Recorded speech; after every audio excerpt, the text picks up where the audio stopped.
তুমি কোথা থেকে? নমস্কার মিতা, তুমি কোথা থেকে বলছো বলো? প্রণাম শাস্ত্রীজি, আমি মুর্শিদাবাদ থেকে মিতা সিংহ বলছি। ঠিক আছে মিতা, আজকে অনলাইন কনসালটেন্সি আমাদের হয়ে গেল। মিতা, আজকে আমরা অলরেডি মুর্শিদাবাদ থেকে সরাসরি আমরা কনসালটেন্সি করলাম। মিতা, কেমন লাগলো কনসালটেন্সি, এবং পূর্বে যা বলা হয়েছিল এবং আজকে যা বলা হলো সব মিললো কিনা? এবং তার মধ্যে সবচেয়ে ইন্টারেস্টিং ঘটনা যে কালকে তুমি 4টা সিঙ্গারা নিয়ে এসেছো, সেটা সরাসরি বলে দিয়েছে। কেমন লাগলো এই প্রেডিকশন?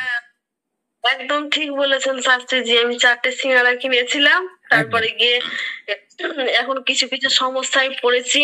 শাস্ত্রীজি লাইন দেখালো, রাস্তা দেখালো, আগেও অনেক রেমেডিস করেছিলাম, সেগুলো সবকিছু এখন পজিটিভ নেগেটিভ, এখন আমার অনেক রকম আমি ভুল কিছু করেছি, এখন চার্জ চলছে, সেগুলো সব শাস্ত্রীজি এখন ঠিকঠাক করবে।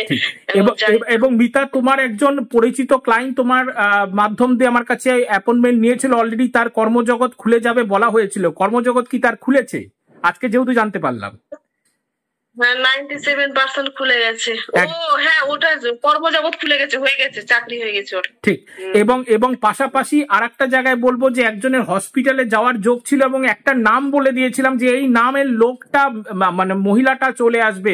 সত্যি কি সেই নামের মহিলাটা চলে এসেছিল হসপিটালে যাওয়ার পর? নামটা মেনশন করার দরকার নেই, দাঁড়িয়েছিলাম, যাই হোক। তো যে কথা শুনে এবং মিতা, আজকে আরেকটা ইন্টারেস্টিং কথা বলা হয়েছে যে অর্ধেক লাউ কেটে ফ্রিজে রাখা আছে, একটা অর্ধেক খাওয়া হয়েছে, একটা অর্ধেক রেখে দেওয়া হয়েছে, এবং সেই লাউটা যেটা রান্না করা হয়েছে সেটা তুমি খাওনি, সেই প্রেডিকশন করা হয়েছে। এটা সম্পূর্ণ মিলেছে?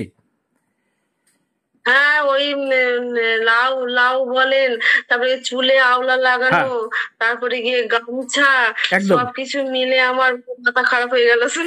ঠিক ঠিক ঠিক ঠিক। মিতা, তুমি সম্পূর্ণ স্যাটিসফাইড তো মিতা? একদম স্যাটিসফাইড আমি।